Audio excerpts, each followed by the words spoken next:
Yeah, so Alhamdulillah. So you're the reigning champion? yeah. Alhamdulillah. That's good. We're going to give you a big prize, inshallah. Alhamdulillah. Each part of all of us need to do that. And even somebody that perfected it or got it like quite right. Sometimes you slip into a bad habit and you need to repeat so all of us need to do that. Yes, that's true. Especially with the letters that are not in our mother language, like the pronunciations. Quad, even that I struggle with that letter. That's true. Quad. I mean, someone was explaining to me where in the mouth the tongue needs to touch and those kind of things, but it's like not natural for you, then you have to do it over and over. So when you learn the Fatiha, did you struggle? I struggled. I mean, the first time I looked at the Quran text, I used to have a Quran with English on the one page and Arabic on the other side. So I would read the English and then look across to the Arabic and say to myself, this is impossible for me to learn this. But you know what? After I embraced Islam, I went and stayed in a Muslim community. Yes. And one man said to me one Ramadan, the first Ramadan, do you want to learn Quran? I was like, yes. He said, come visit me every Thursday night.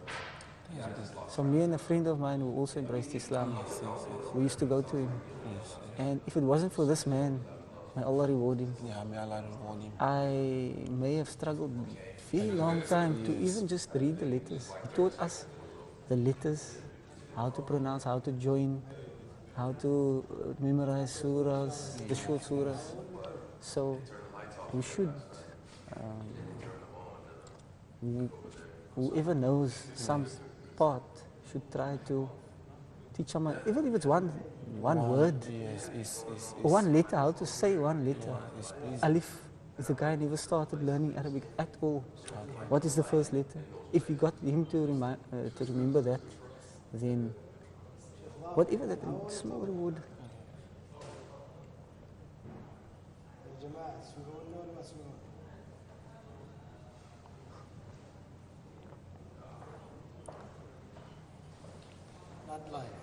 Not live, alhamdulillah. So, ha, wa alaikum salam, ayn, so it needs to go, not ghain. Ghain is one letter and ayn is another. Like, try to get the sound to come from down, lower down. You just do and you try to concentrate on where is the sound coming from. Instead of not just a clear open deeper. You say that ghain and ayn are two letters, separate. The one has a vibration inside and at the back. Ghain. I sometimes get it right and sometimes I get it wrong. I have to. Actually, most of the words are so similar, the alphabets. The letters, they are there's like groups. Yes. You get ayn and ghain. You get ha and kha. You get swad and dad. Yes. Sword. You get seen and sheen. Sin and sheen. So there's like these groups, meme and noon, like some of the letters that are close. Then you get va and fa. Yes. Va. Val. And tha. And they could be mixed up. Okay.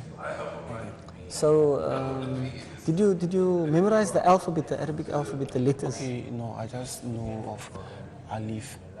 But can you recognize when it's written? Yeah, I can recognize alif. And then ba too, yes. And then Ta. Let me just focus on three letters. Alif is easy, it's one line down, just like longish I, line. Yeah, like I. Ba You know the bar shape? Yeah, the bar is like Like a bucket, yes, like a bowl. yes, bowl, yeah. U. Bar. U. Like U, but it's slightly different too. Yeah, Not from U. complete U, but like more roundish. Yes, yes. Like a round bowl. Like this, yes, yes. Like yes. a round bowl. I've now recognized the bar, yeah. This, And it like has this. a dot underneath. Okay? The ta is the exact same shape, but there's two dots on top. On top, okay, okay, okay. So yes, the bar is below. If you try to use things to remember, bar, bow with a dot below, below, bow below, Yes, yeah. bow below. Tell yourself something Yes, to. I think it's a good And technique then to actually. ta is the same bow with the dots on top. Ta top, Top. like this. Ta, Then you can even top, do an okay. action. You can say bar below with one dot. Ta top. Ta three. Yes. Do Bar a is three dots on three top. dots, Ta. same shape, Okay. but three dots on top. So it's ba, ta, tha, same shape but with different dots. Yes, yes, yes. If you say ba below, ta On top. top, tha three, Three, okay. then you like find ways. Even Yes, you can yes, find your own way to remember the shape and the sound. This is fantastic. Method of identifying. Actually, people that teach memorization, memory techniques, Yes. they will tell you visualize an object or something that connects with this meaning, and then you remember that object or the order. Or, these are some things. But I mean, whatever you find suitable, the best way is to repeat over and over. And there are many mobile applications that will show you the letter and then test you. Yes, yes, yes, yes. And then tell you which letters you're strong in and which letters you forget You are often. weak, yes. And then it tests you more on the ones that you struggle with. Yes. The other time you said you were going to give me the names of those applications. Yes, yes. I just want you to write them here. So, At the first, back here, so that. this And application, then all the important websites, pertaining Islam. yes, so number one, Yes. the website or the application that I recommend for Arabic language. I mean, there's many, but this one, it's called Memrise. Look here. Memrise. Okay. And this, Memrise, like sunrise. Not rise with a Z, with a S. Memorize. Okay? It's language. Oh, okay, memorize. Okay. The way it works is you register an account. Okay. Okay. I'm going to just show you an example of how it works.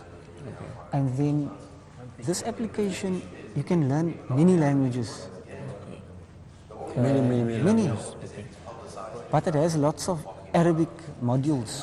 So I only use it for Arabic. This one is my Arabic 80% of the Quran words. Wow. So if I say learn new words, then it starts me where I left off. Okay. Nadara. So that word nadara, it will show you a photo or a English sentence that tries to help you to remember. He looked like he was from Nazareth, Nadara. So Nazareth, Nadara, like almost like sounds and pictures that relate to. And then you learn new words. Okay. And then it shows you Nadara. He looked. And then it gives you some points. If you daraba, you set forth. The sound is off now, but there's some sound also. Hamala, to carry. That's a new word. If I know the word already, then I can click here and I can say just ignore this one and show me something new. Yes. So basically that's how it works. Okay. And then you can, so I've downloaded all these modules of Arabic. Okay. Here's basic Arabic, everyday, Quran Arabic. If you want another one. Of innate nature has taken place in these times, where we find in the time of the Sahaba, in the time of the Prophet Muhammad ﷺ, and after the Prophet passed away, the companion, one of the companions said, Wallahi, if the mentioning of people of Lot were not mentioned in the Quran, I wouldn't believe that someone does this. True, true, very true. He couldn't Very fathom true. the idea. Very true. One of the greatest scholars said that as well. I was reading one of his books. He said, it's impossible to think that someone would incline to that, you know, when your fitrah is something different. But they have a problem with polygamy. Yeah, it's not a problem. It's not a problem. The natural way is a taboo now. Really, in reality, Dr. Umar, they don't even have a problem with that. Because if you look at their practice, move all labels away. Their practice is common adultery. It is. So this is their practice, and it's the male who's committing the adultery more than the female. So in essence, they don't have a problem with that. Right. Just because you put a title on it, you put honor with it, that man will provide for them. He'll provide for them. They are able to inherit from him. And they're Offsprings are named after exactly him. all those things. That's where they have the problem, because there's justice there. Talk about adultery. No one cares about adultery anymore. Or if you have one wife and many girlfriends, or do activities on weekends or something like that, that's acceptable. Yeah. So when I look at the stories of the Commonwealth and the other nations, you find that when things like this happen, it usually means that the nation is about to be destroyed. It's the end of a nation. Yes. You see that if Western nation, Western civilization keeps being the way it is, with things like adultery, things like being gay, things like that, it means that it's going to be close to the end of the Western civilization. Its destruction is near. Yes. Exactly. And that's why, like, when I said about keeping it private, yes, it's still a grave, sin, but now when you're publicizing it, this is a whole nother level that you're stepping into. Not only are you publicizing, you're calling people to it. You've made it illegal. You've made halal what Allah made haram. Even they have made it conditions, especially this IMF and other financial bodies. They've even made it as conditions for qualifying certain benefit from. For instance, about 2 years ago, there was a huge demonstration in Ghana against this, because that was against it, because it was we were conditioned that if we don't accept gayism, we are not going to get, Ghana is not going to get any benefit from US. Right. Yeah. Allah shaitan. Yeah. US is So it was, and you know, big shaitan attack. yes, we have to make a lot of noise about it, put pressure on the government, because the politicians, we can't predict. Certain things they may say it outside and within, and they may do different things altogether. It's a worldwide agenda. Yeah. That's what I'm saying. So now they are forcing people to. And I'm thinking, with all the issues in humanity right now, religion aside, for all the issues in humanity right now, suddenly we decide that the issue of the day is to push homosexual agenda throughout the world. Yeah, it's true. It's true. People starving. Yeah, that's what I'm saying. People dying all over the world. People are dying because they don't have rice. They don't have clean water. It's a clear agenda, I believe, Akhi, to open the door to evil permissibility. Right. And if one looks at the other avenues taken by the world agenda today, you find that hijab is fought. Yeah, absolutely. They're making permissibility or permissible the act of marriage of same genders, but yet to be righteous and to be chaste and to be protected in hijab, this is a problem for them. For them, it's true. Even on the beach, Muslims now they have this. Yes. I don't agree with it, but it's at least Against it's better their than the principles. bikinis. It's better than the bikinis, right? It's against their principles. Right. Their own principles says of justice But and peace and harmony. if someone would have taken the initiative of going maybe half or naked more, this would be something that they would encourage. Yes. It's acceptable. New wave, modern, this is exactly liberty. right. going to the beach. Exactly right. And someone made a point too. So the world is fighting they against target her. God's right to dictate to us as to how we lead our That life. pinpoints it, I think, in a summary. They are fighting God's right to do, exactly. to dictate to us. The point was regarding that beach incident. They target the individual. Yeah. And they said, these people have freedom of right, freedom of choice. But if another guy came with a scuba diving outfit, top to bottom, Yeah. wetsuit, which is fully covered, they wouldn't raise an issue. He could go jump into water, come back, surf, whatever he wants to do. It wouldn't raise an issue. Because women are the commodity that they want out there all the time. And as soon as you bring women out naked, you have corrupted man. Yeah, exactly The right. Prophet Muhammad ﷺ said, "ما تركت فتنة أشد على الرجال من النساء." I haven't left behind a greater fitna, a greater tribulation upon men, save women. Than women. And it's one of the greatest. Women will make men do crazy things. It's one of the greatest fitness that broke Bani Israel. It broke Bani Israel was the fitna of women. Their first fitna was women, yes. Exactly. They know the tactics. And the shaitan teaches them. They know their tactics. And their tactics is using those strong tools. The Prophet Muhammad ﷺ said in a sound hadith, I haven't seen a creature capable of mesmerizing the mind of a wise man. This is what he said, a wise man. Not only any man, but a wise man. More than women. Subhanallah. Subhanallah. Because you find that if a woman is beautiful, sometimes beauty is different from one person's perspective to another. So you find that generally women, and this is, by the way, this isn't a demotion by the Prophet for women. It's actually a recognition of their abilities and their skills.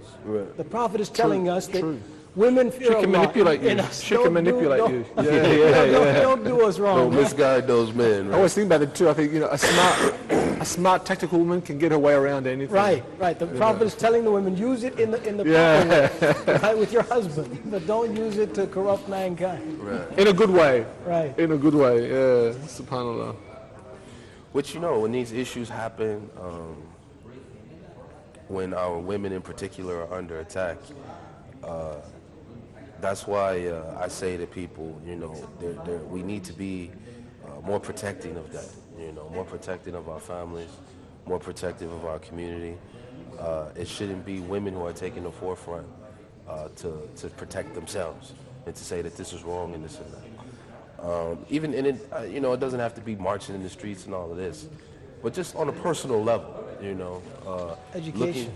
Education, looking after your family, looking after yourself, and further strengthening the divide between masculinity versus femininity. The thing is, too, you're in a big global, like you're saying, global campaign and global war. Right. In our country, just recently, I spoke to my sister, and she was saying that in the schools, in the government public schools, they have these, tree planting day and this day, an international day of this, and international human rights. They have a new day they have to celebrate. As part of the curriculum is Gay Day. So Gay Day is part of the curriculum. Kids have to come to school and celebrate Gay Day. They celebrate Gay Day? Celebrate Gay Day in school. It's an obligation in school now that you have to celebrate it. This is sowing the seed in the hearts of these See how they do it from a young age. And these young kids coming in to celebrate Gay Day now. So what a lot of people are trying to do is keep the kids home because they don't want to be part of this. But it's implemented from the government down, pushed in the media, pushed in everything. You can enroll your kids in private schools that don't have this. You can do that, but a lot of private schools will still follow because they get funding from government and they get some support and they don't want to make an issue. And it is declared as national holiday. Is it part declared of, as? not a holiday. It's a national celebration. It's a national push. Not a celebration, but it's something that they have to try to put into schools, into the curriculum. It's an obligation. Do Muslims in Sydney, Akhi, or anywhere in Australia, do they have their own private schools? They do have. But the issue is a lot of them are submissive because they don't want to be outspoken and outstanding. So a lot of these things they might even do. But I'm sure they don't put that in their curriculum. I wouldn't be surprised if there was some element in there.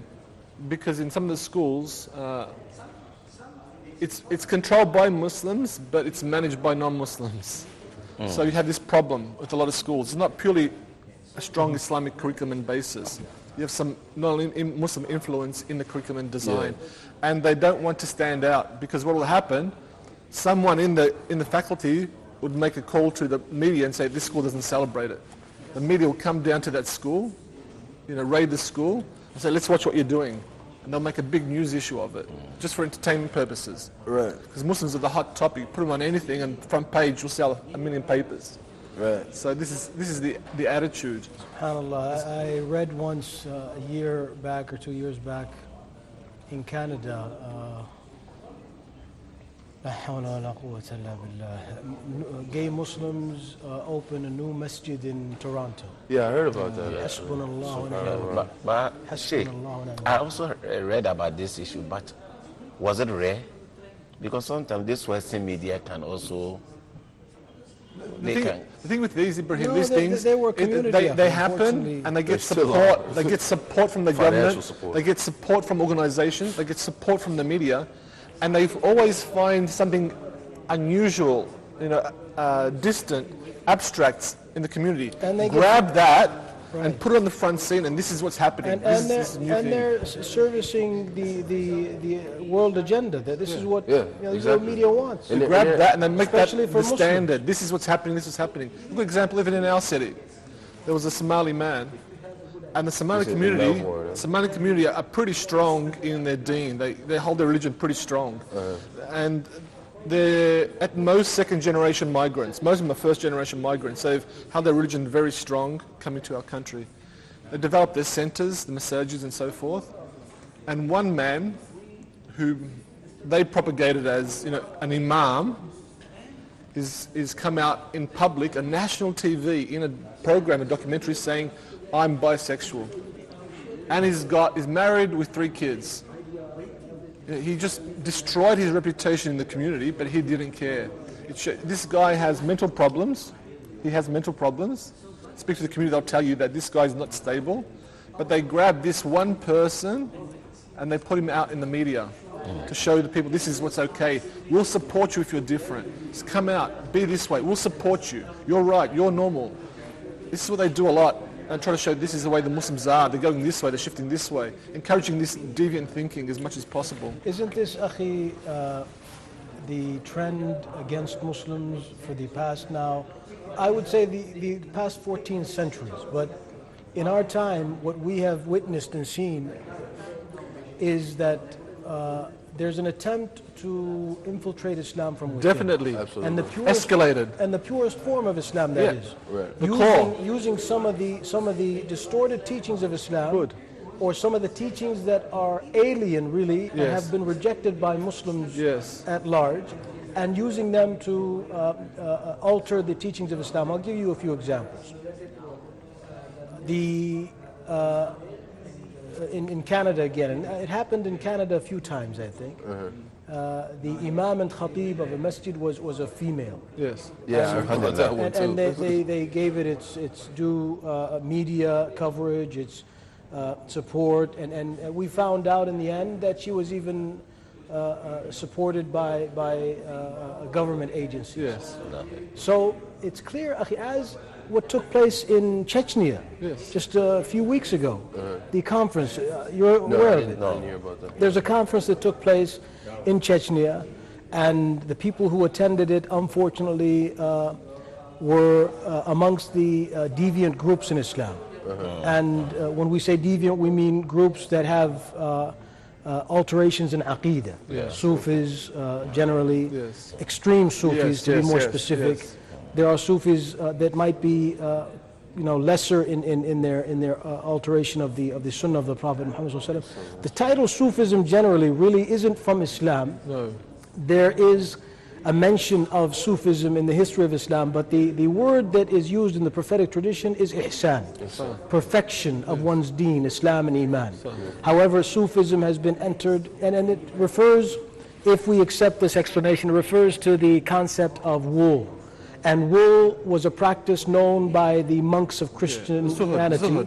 Right, and this was a form of, Zuhud. what do they call it? Asceticism Yeah. and Monasticism. monasticism? No, no. Monasticism. Monasticism, right. Right, and this is really not from Islam. It's a form of deviation that was blameworthy to the Christian monks, but then it was introduced into Islam by some of the Muslims who practiced this kind of preaching. And to really come back to the teachings of Islam is the perfection of the following. And this is ihsan. To continue, this conference also had people of the different sects in Islam, and they came out with an announcement that Ahlul Sunnah wal Jama'ah are Yes. exonerated from the Salafis, and the Wahhabis and the people who are, namely the deen that comes from Bilad al-Haramain. Like they've The taken the Western realm now. Right. They've taken the reins and they're left Right. behind. Now ask yourself this question. Who paint supported, Islam. of course, the Government kingdom? only. The kingdom was not invited. No one else. The Gulf countries were not Western invited. world, the attempt of, The, by the Western world to Sunni countries that Paint really Islam. know the path of Sunnah were not invited. such as trying Egypt, to the Mufti, and I think they were discussing this last night, the Mufti is a Sufi. He's an extreme Sufi. And he was invited so that he would give legitimacy to the conference. And Was he the one unfortunately, who said don't wear niqab, women? that was the first Mufti, the one before him. He was much better. This He was one's much worse. better. This guy is even worse.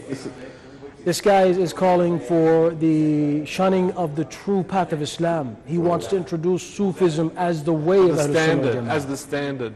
And we find out now that Putin is the prime supporter Of this program. of this conference. Is that That right? goes back Yes. to that goes back to He global. announced it. He supported it Like the real comprehension might be better than mine, you know what I'm trying to say?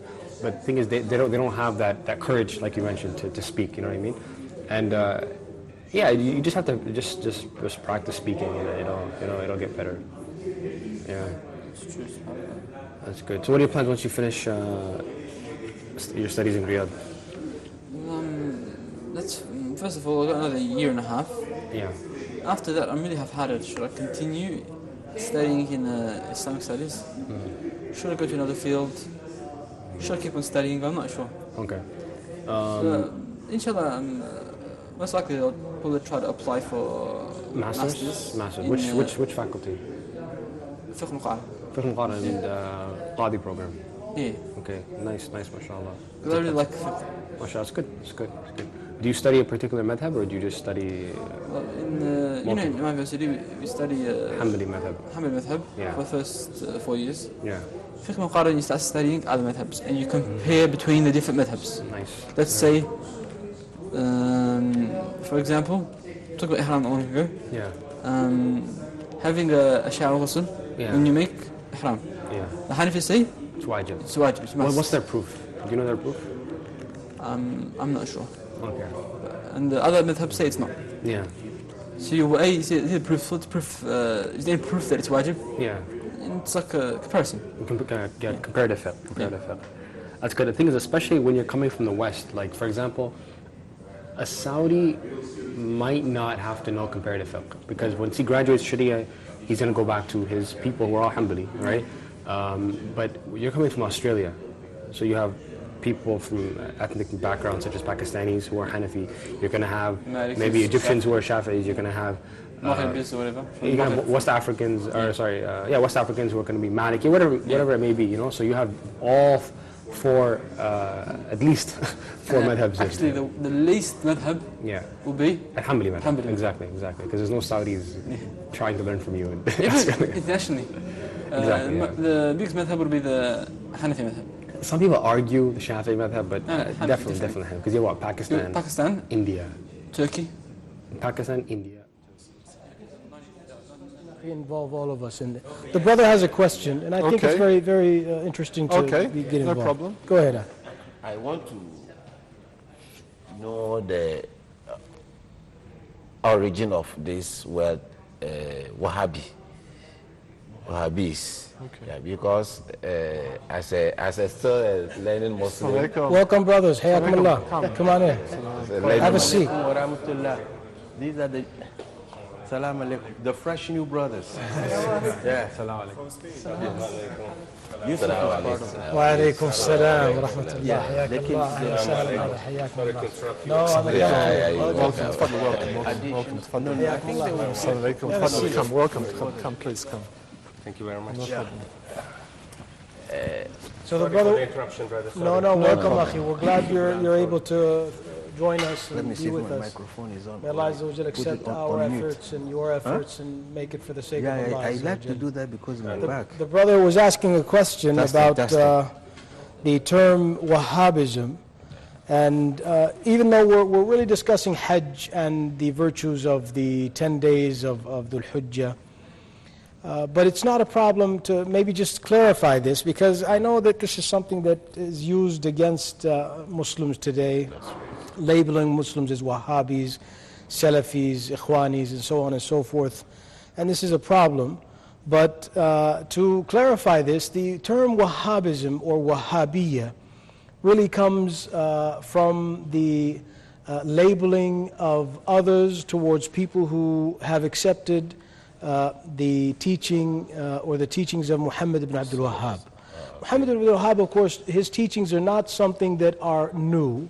What he did is he reminded people at a time when they deterred or have diverted away from the teachings of Islam, specifically in Aqeedah, specifically in Creed, when they diverted away from many of these teachings, and specifically in the peninsula, really, he introduced back, as the Prophet Muhammad ﷺ said, يَبْعَثُ اللَّهُ عَلَى رَأْسِ كُلِّ قَرْنٍ مَنْ يُجَدِّدْ لَكُمْ دِينَكُمْ.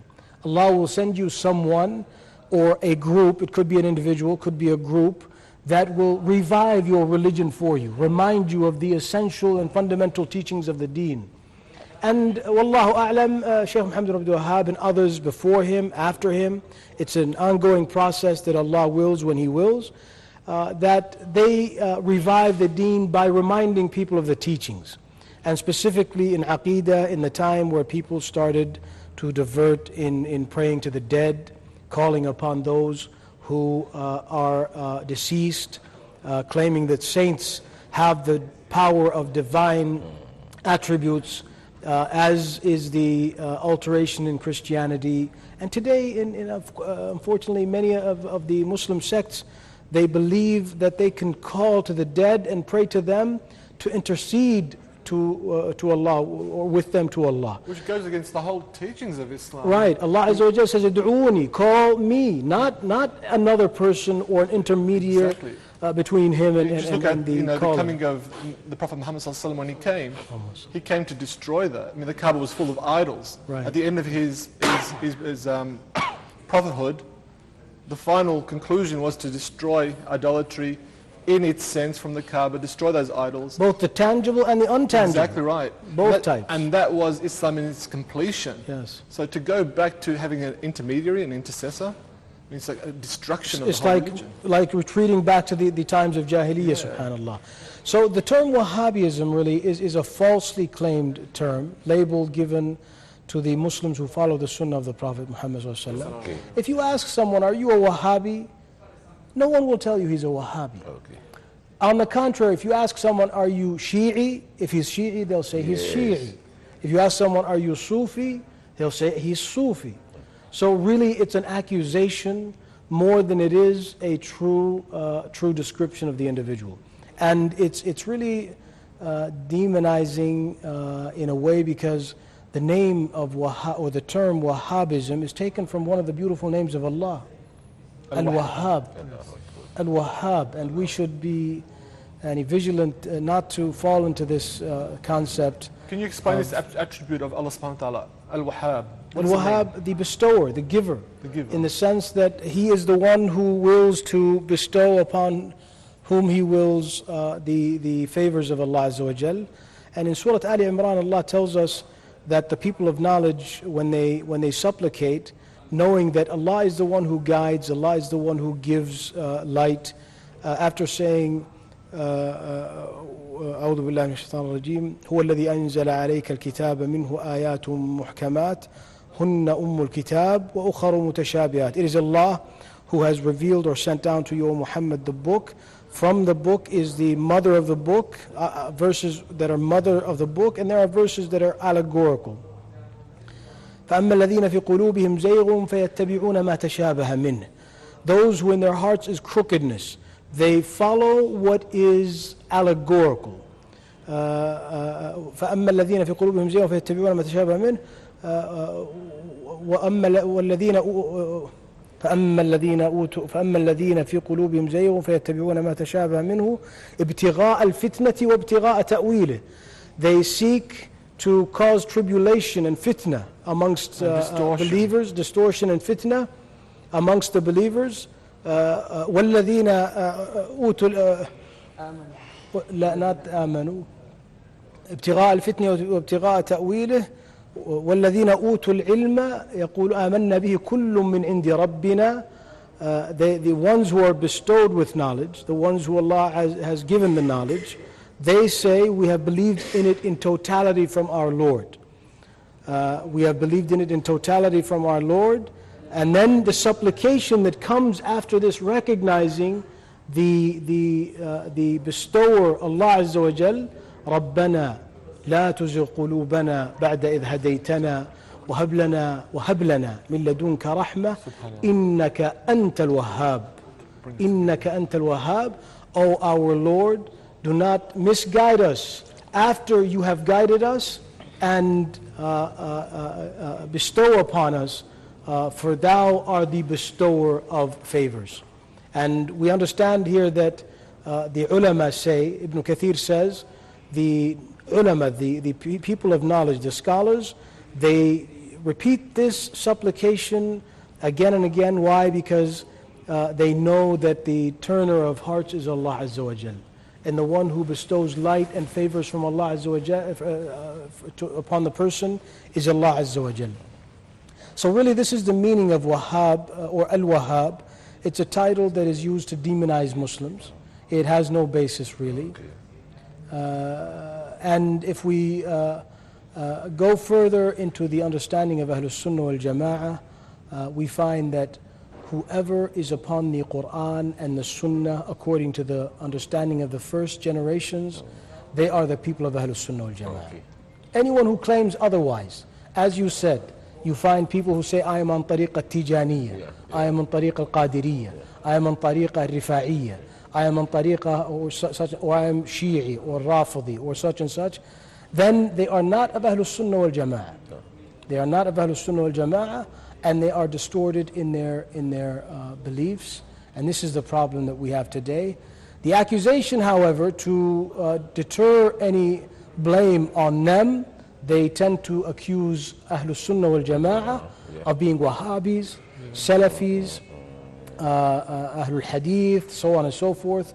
And these are all attempts, Akhi, to distort people from the true image of Islam and Sunnah. Just regarding that, Ahlus Sunnah wal Jama'ah, some people might think that it is also a made-up label that some people have put upon themselves, like a group. Is there any basis of that label in the Quran or the Sunnah? Any basis that we can call ourselves Ahlus Sunnah wal Jama'ah? You know, are we able to say we're Ahlus Sunnah wal Jama'ah? Is there a basis of that in the Sunnah? Yes, actually there is, Akhi. But how about before we do that, okay. We continued the subject that the brother was asking about. Good. Let's introduce our new brothers to the set. Welcoming them, warm welcome to both of you, Akhi. Thank you very much. May Allah Azza wa Jal reward you for your efforts in being with us. And we intend this for the sake of Allah Azza wa Jal. And in these days, performing da'wah is amongst the most virtuous acts in the sight of Allah Azza wa Jal. So let's begin, Akhi, with you. Introduce yourself, and then, inshallah. Yes, my name is Juan. I come from Spain, but I have been living like for 13 years in Saudi Arabia. MashaAllah. Yes. Juan from Spain. Yeah. Which part of Spain? Juan from the north of Spain. Oh, mashallah. Basque Country. MashaAllah. Bilbao. MashaAllah. How are the Muslims in that part of Spain? Large number?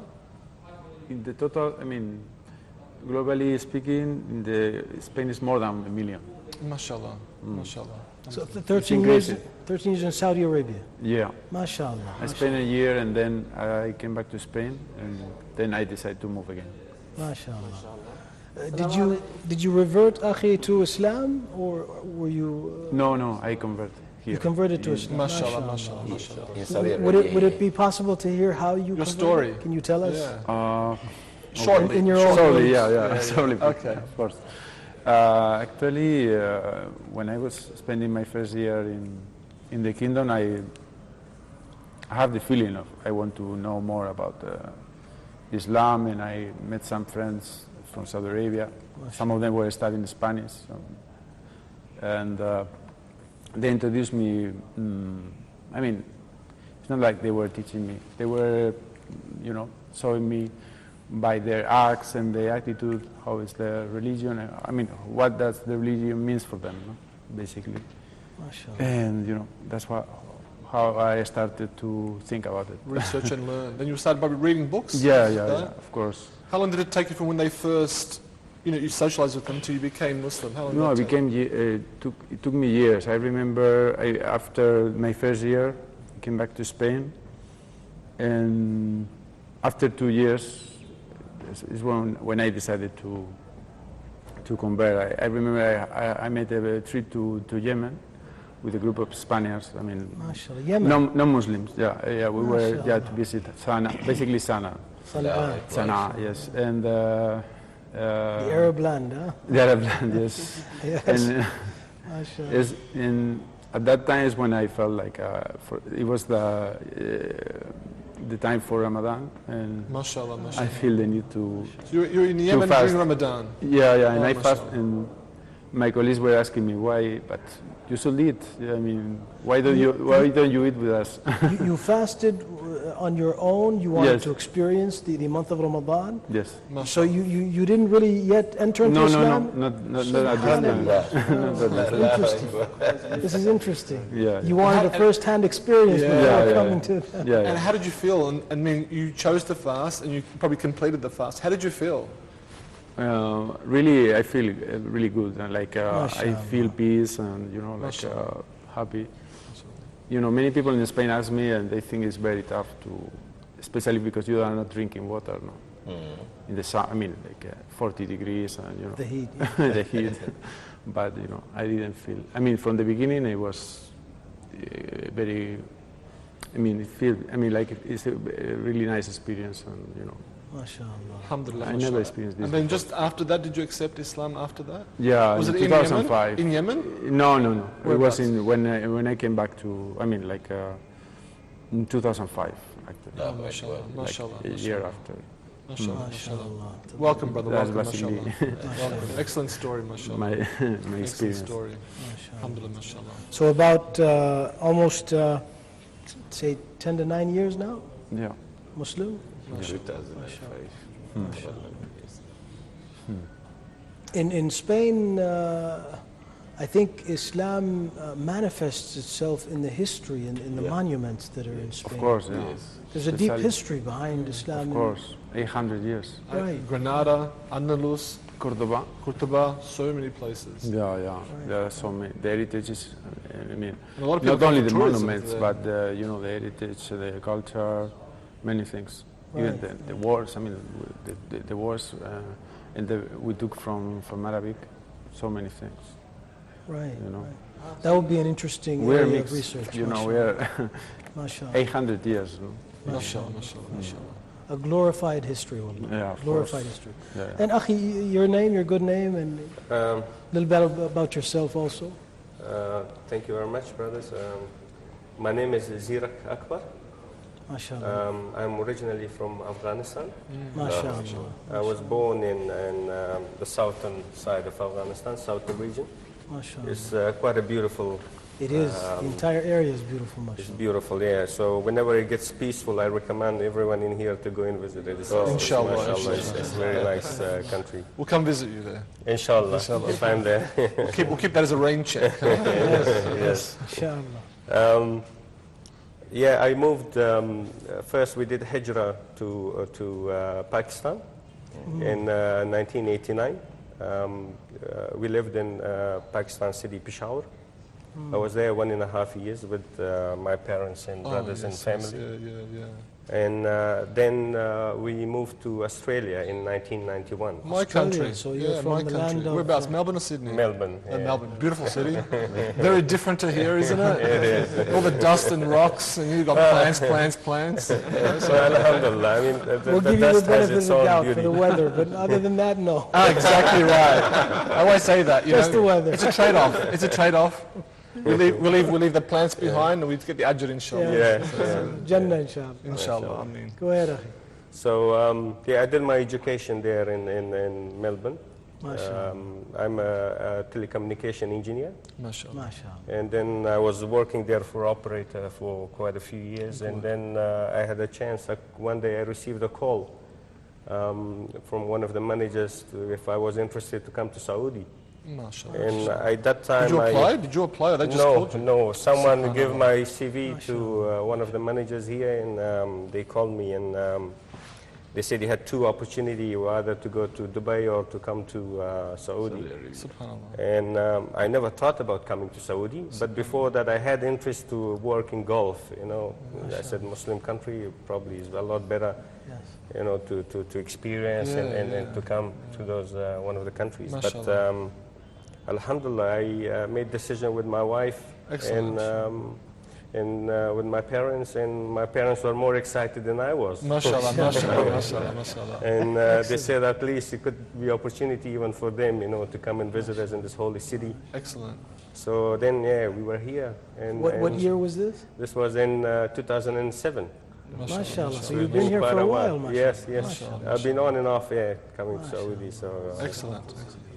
in Riyadh. I live currently in Riyadh. And, most people do my Riyadh. family is with me as well, alhamdulillah. And Alhamdulillah.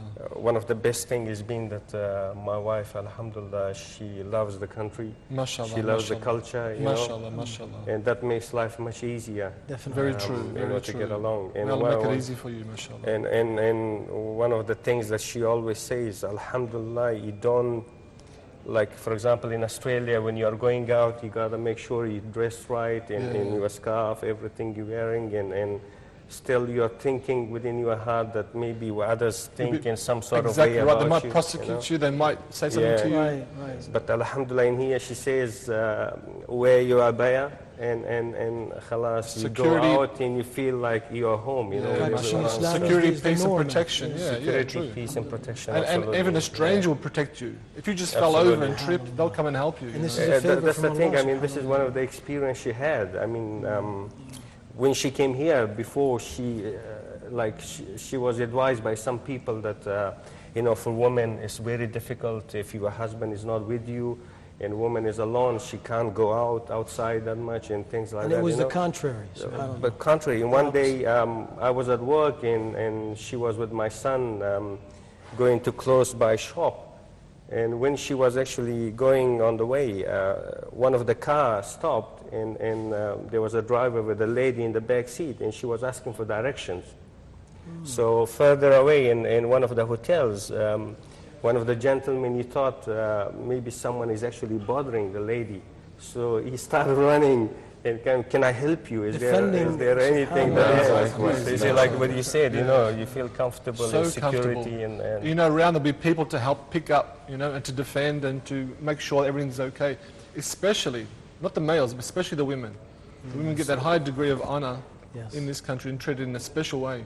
Opposite to the propaganda. I think this is common amongst Muslim males all over. I've seen some YouTube clips where you find Muslim brothers coming to the aid of Muslim sisters at times when they were maybe being harassed in a mall or something. Yes. And this is, alhamdulillah, maybe it's embedded in Islam and in Muslims. Yes. And this is part of the rights of Muslims over each other. Alhamdulillah. And I believe that it manifests itself when the community at large is practicing, as is the case in Saudi. But I think even on an individual basis, Akhi, I've seen this, alhamdulillah, what's known as ghira. Ghira is to have a form of jealousy towards our women. And this is, alhamdulillah, this is only part of the Islamic teaching. And we need to recognize that there is, we were talking about this actually earlier, there's a worldwide agenda to open permissibility in the world and give way to this evil trend of permissibility. Everything is Try to make it more normal and acceptable. Taboo. Yeah. Try to make it normal and acceptable. And to begin with women is to actually corrupt the community, corrupt Definitely. you know, the society at large. Definitely. And that's why we have to face reality, not just stereotypes a lot of times too. Like we're saying, the stereotype of here is that, you know, you're going to get oppressed. It's dangerous for the women, dangerous for this, dangerous for that. These are stereotypes, and they're very negative. They make people, like, you know, have a bit of a resistance to even coming here. And look, subhanAllah, you came here. Did you see any of that? Did you see oppression of women at all when you were here? No, see, subhanAllah. And it's coming as an outsider from Spain, and Spain's a very free country. You can be the way you want to be, dress the way you want to be. And coming here, did you see that oppression at all? No, I mean, I won't say that. But, you know, of course, in every society, I think you can see different views, even if it's a 100% Muslim country. No? Yes. So you can see some views that I think that they, you know, they should. This is Brother Deary, by the way, the brother who just came in. Nice to meet you. From Spain? Yeah, from Spain. Juan. So yes, telling you that maybe for some women they would like to have more rights, no, but not in terms that they feel like oppressed. I mean, or they don't have the chance to move or to I don't know to do a normal life in general. No? Yes. But they will. But some of them you find, or what I can get is they would like to have a more active role in the society. If you look in the shopping centres and so forth, places like that, do you see the women's oppressed? Can they go shopping freely? That's pretty good. I think you see most of my friends, the comments they make are regarding women driving or not driving. Yeah. And I think for people outside this country, you see that as, oh, why can't women drive? Why can't women? They don't realise that women are getting chauffeured everywhere they want to go. I remember, yes, very good point. They can go no matter when they want.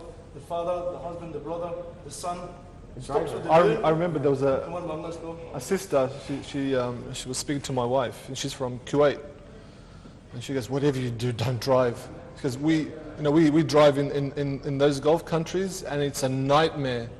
We're wasting all our time on the road, and we have these incidents, and we've got no time for ourselves. Because of the whole traffic works. Not just that, that's one of the things, but also, we have to take the kids to there and here and there, because you've got a good, don't worry about it. Be chauffeured everywhere, everything's easy for you. The kids are taken everywhere. You're free to do what you want to. You're free to be the woman you want to. You're free to be in the house and go study and do it. You got a lot of spare time. Once you get behind the wheel, you lose that time. And we know that as men. Behind the wheel, we're wasting a lot of time in the day, It's past. Incredible. And I think I would rather not drive, I think there's another reason that we might even mention. This reason is that in Islam, there should be a mahram with the female relative. And the mahram, what is mahram? It's a male, a guardian, protector, to be more descriptive of the term. And it doesn't mean that this male has authority over her. On the contrary, it means it might be the brother who is a younger brother, but because the male really provides that form of protection, we know that masculine is different from feminine, and men are stronger than women, so on and so forth. A good example for this is that the harassment of women normally will not happen when you have the male present. The harassment happens when the male is absent. Even in the West, the same thing. If the woman's walking in hijab down the road, they don't see a male around her, she'll get harassed. She's targeted. If just behind her there's a male, maybe a meter or so, they'll back away. So it's important factor, the mahram, the protection. And this is a responsibility for the male in the household. If he does not fulfill this responsibility, he's blameworthy. And she has that right to claim if he doesn't fulfill that service for her as a sister, as a wife, as a mother, then that brother, that husband, that father is blameworthy.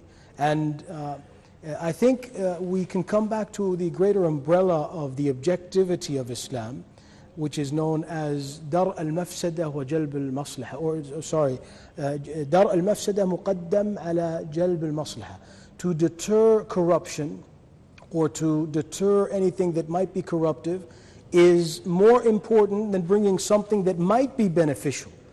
So you find that in Islam, the male relative is there. You find that Allah Azza wa Jal commands the woman to cover and to be chaste. All of these are reasons that the arousement of these possibilities wouldn't take place. And also that it would close the door, shut the way to adultery or maybe immoral relations. And by doing so, really protecting the society, protecting the community at large. And the greater picture as well too, good. And also people don't have to, develop a new system. The system's already in place, that system of deterrence. I'd have to agree, though, with Brother Juan, right? There is also a thin line. I have a problem with the misuse of this guardianship. Yes, yes. And this happens. This is very, very clear that this happens in many cases where the male abuses his guardianship of his female relative. And I think this happens even in non-Muslim countries where you find the husband might be oppressive, and we have what's known as domestic violence sometimes. Very common. And this is common. The man by nature is stronger. Yeah. The man by nature can do that if he doesn't have the morals or the awareness and consciousness of Allah Azza wa Jal.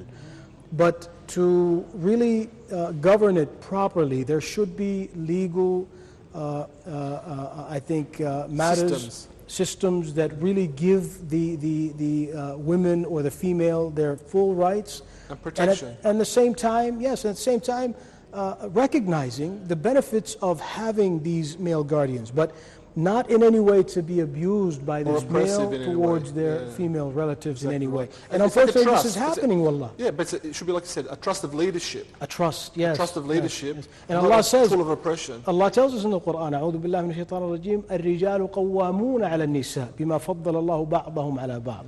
Men have been made guardians over women because of what Allah has the nature of the virtuousness of men and the virtuousness of women. They have different natures. It has to be recognized. Yeah. And that's from the beginning of time, Dr. Umar, isn't it? I mean, yes, from the beginning of time, yes, it is. You go back to even tribal groups and people like that as well too, you'll see that the male is a tribal leader, they're given protection, they're setting the rules and regulations. It's even amongst animals, Akhi. In the animal kingdom, you find the male lion. It's natural. This is the natural path of creatures.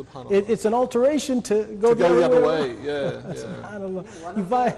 One of the problems that we face internationally is that we've taken the nature that Allah has created us in and tried to replace it with something that we logically or through our desire think is better. So a woman should be able to, why can't she do, why? And it's difficult and you're taking a right away from her. But actually, if we study our real nature, spiritual, physical nature, emotional, psychological, and there are many studies outside of Islam, then we clearly see that the wisdom behind Allah has created us in these ways. And for example, a man, when exposed to a strange woman that is not a close relative, through a physiological internal processes, he has some hormones and things.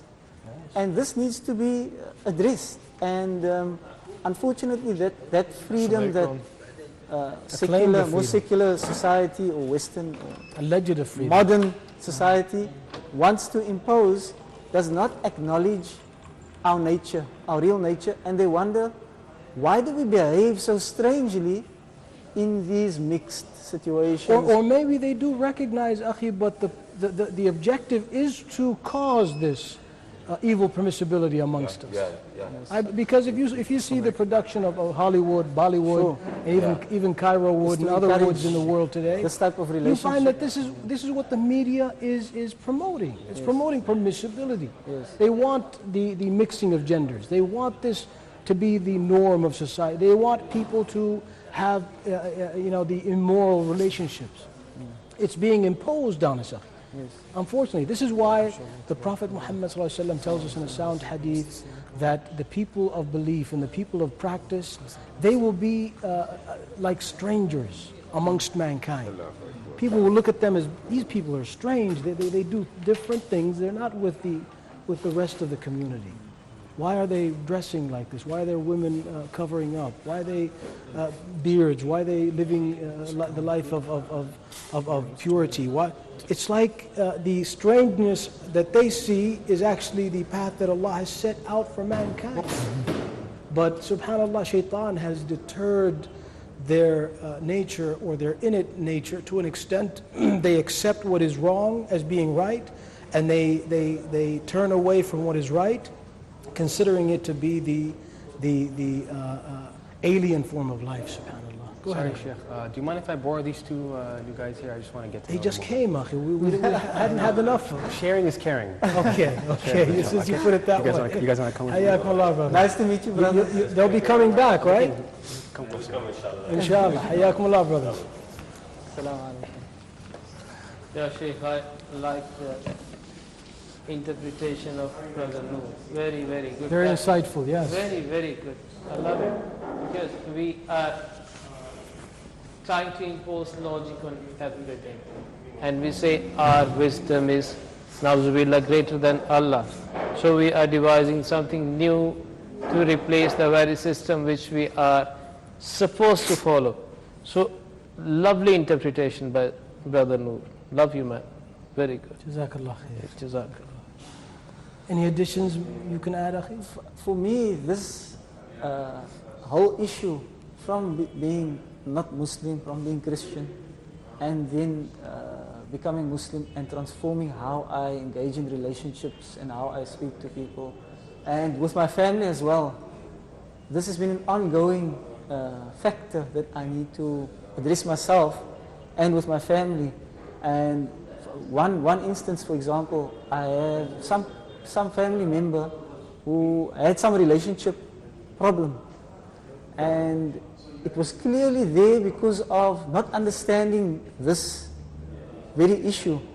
And I tried to, in a subtle way, explain that Islam puts in place some things that we feel uncomfortable about right now, but it has a greater objective to prevent some danger and some harm that you might not know about in the future. And because it was, I think, maybe presented as an Islamic wisdom, the person did not connect with the meaning, but they rejected the Islamicness of it. But after discussion, it was very clear. If these rules had been observed, we would never reach this situation. And even with Muslims, we fall into that, where we sometimes fall for some of the freedoms of the non-Muslim culture and behavior. And we say, no, men should be free, young, these. And we find ourselves in these problems, and we realize that actually the wisdom of Allah, these things that we didn't quite want to follow, now we have a bigger problem. So I think we should trust Allah, who created us and has the knowledge of everything, beyond what we think should be the best solution. And if we really look into what is the result of following our own desires, as opposed to sticking to what Allah has given us, then we clearly see the difference. The one leads to so many problems and confusions, and then we need to create new solutions to try and, whereas if we stuck to the pure moral straight way, we would never have to find new solutions, because we wouldn't result in those problems that we create ourselves. And this is clear, Akhi, that the problem of following one's intellect over the revelation or the sunnah of the Prophet Muhammad causes a person to go astray in many ways. And the question arises here, whose intellect should we follow? Yes. You have, every person has their own way of thinking, every person would make their own decision. Is this intellect some kind of deity that's sitting on a throne and everybody can come back to and consult and ask? Exactly. No, the real throne is the one who is upon his throne, subhanahu wa ta'ala, befitting to his majesty, in the manner befitting to his majesty, is Allah Azza wa Jal. So we always give precedence to revelation over the intellect, what is known as naql over aql. And one of the means or the ways that different groups have gone astray in the past is when they gave their intellect the precedence over the revelation of the Quran and the Sunnah. Yes. You see, this is part of the submission to Allah. It's not only submission by physically performing salah, physically fasting, restraining from food and drink and maybe marital relations. But also it's a submission of thought. Yes. It's a submission of perspectives. My perspective is according to what Allah revealed and the Prophet Muhammad ﷺ conveyed. It's a full submission. Yes. It's an entire submission of one's entity, mind, heart, body, and soul. This is really when you find a Muslim upon the straight path. When the command comes from Allah and the Messenger of Allah sallallahu alaihi wasallam, a Muslim doesn't ask, wait, maybe in these times it's better to do such and such, or maybe let's change this teaching because it's more befitting to this time and place. Yes. And this is problematic. Now, there's flexibility within other teachings that are lesser, not the fundamentals, the essentials, the clear concepts in Islam, that are dynamic and can be used at applying teachings in different times and places. But the matters of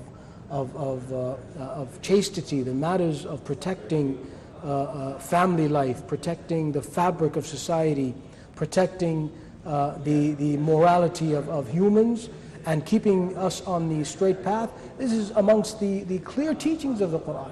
And the example of the Prophet Muhammad ﷺ and his blessed family, the mothers of the believers, Allah tells us in the Quran that these are the examples. For the men, the Prophet. For the women, the mothers of the believers. And if we don't accept this and try to come out with this understanding that we think is better, then we are actually confronting Allah, thinking that my intellect is greater than the commands and the wisdom of Allah. It's a kind of arrogance. Very, very arrogant. You elevate yourself to being a decision maker above the Creator. A lawmaker, right? Yes. And who is the lawmaker? Allah. Allah Azza wa Jalla. Only Allah. And it has, I believe, what you are telling, the teachings of Islam has uniformity. Wherever any other system, you got to customize to the very region or area according to the traditions. So uniformity is there. And secondly, we are talking about the protections which women get in Islam. It is all encompassing, not specific to a particular segment of life. For instance, a family friend moved to USA, and the lady of that family wanted to get the driving license.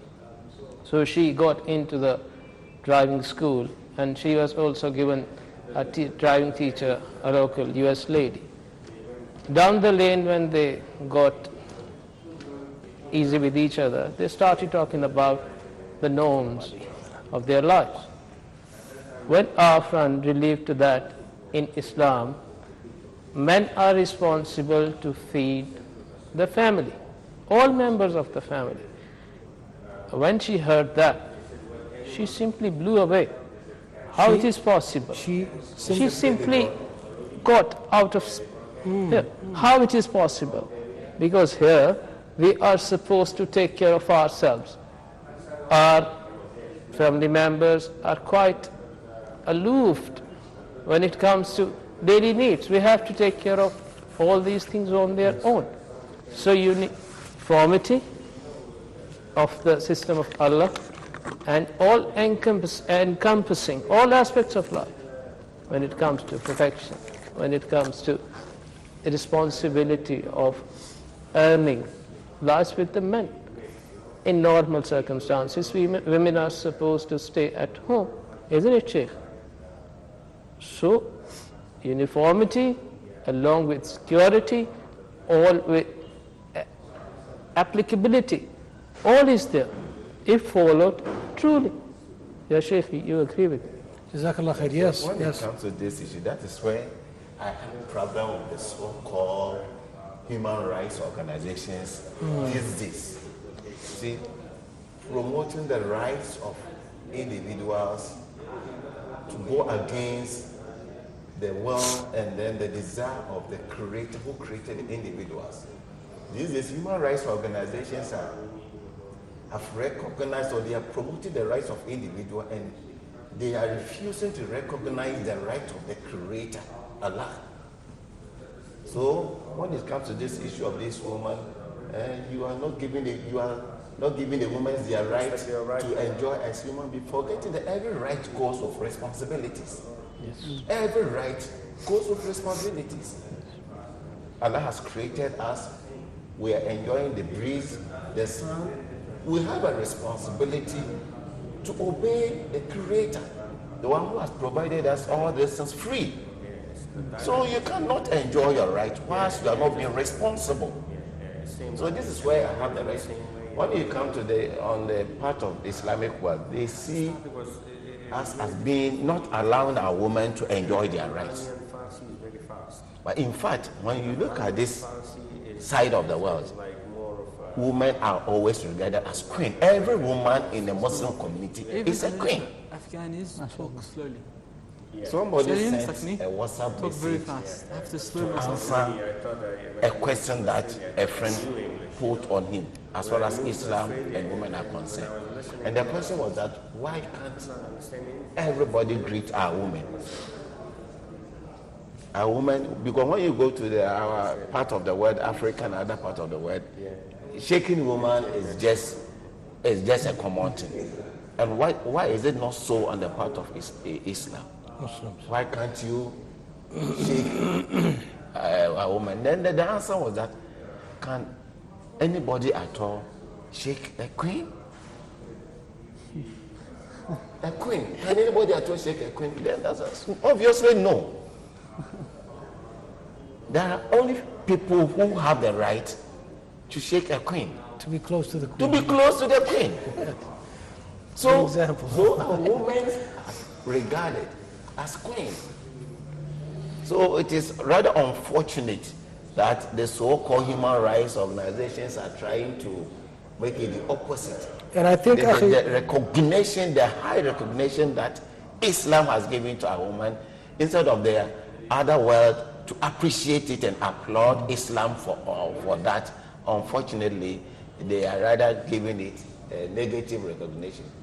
I think it's an acclaimed call to human rights, allegedly trying to fool people in Of course, Sheikh, I like that, trying to fool people. In the sense that they are callers of human rights. And really what they do is they exploit their women. That is it. And make their women as a commodity for everyone to use and abuse. And the idea of women being chaste and protected in Islam just kind of keeps them in a way uncomfortable. Really? It's amazing, Akhi, that we know today that Islam is the most accepted religion in the world. Yeah. Now, to know that more than 60% of those who enter Islam are women, and to know that they are of the younger aged women is again surprising. Yeah. There's a book that was authored by a Canadian woman. Her name is Catherine. I'm going to advertise for the book on air here. Her name is Catherine something, I forget her last name, but the title of the book is Daughters of Another Path. Wow. Daughters of Another Path. She's Canadian. I think she comes from she's Anglo-Saxon, and she says that her daughter at the age of 17 refused Christianity. Sorry to interrupt you. Go ahead. After this one, we have the lunch waiting for us. Inshallah. So this is lunch. We can continue for this one after lunch. Okay. This is lunch. We'll finish this. We are taking a sign after 1 minute, after 1 minute. Inshallah, let the Sheikh finish because I'm very This is spiritual food here. We'll move to the dining table in a little bit, inshallah. Let's not forget this, because I'm very interested to know Yes, about I'll finish it real quick. This is very important. The book is titled Daughters of Another Path. It's online. You can find it actually online. And she said the mother remained Christian. She didn't change her religion. But she said her daughter at the age of 17 became confused. She shunned Christianity. She shunned all practices of the church. And suddenly she wore the hijab. Allahu Akbar. Suddenly she came home with a sajada and started praying. Suddenly she started, she said, saying words in Arabic she didn't understand. Suddenly she started practicing a life of purity. She describes this. She said, I was worried about my daughter that she would be in a nightclub somewhere, or maybe at some kind of rave. Today in the West the raves are big. Or maybe addicted to drugs, or maybe falling into promiscuity in somewhat way. But I found that my daughter chose a pure path. And I wanted to know, was it just my daughter that was so intelligent to find this path, or is this common? She started following the trend of Western women coming to Islam. She focused on Western women specifically, and she authored an entire book. Examples and stories of women and daughters, some of them as young as her daughter, 16, 17, others at the age of 30, 40, but all came to Islam with one conclusion, that Islam preserves the rights of women. Allah. Daughters of another path. Daughters of another path. If you Google it after a while, you'll find it. Check it out. Shukran for sharing.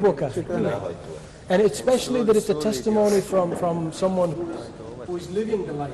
Yes. And devoted to the way of There are many stories nowadays. Okay, Akhi, now you said go to lunch. Now you We can continue. Jazakallah khairan. Jazakallah khairan. Islam is originally coming from the tribe of... No, the mother, as much as I know, is not Muslim yet. She's not, but the daughter is. And the mother said,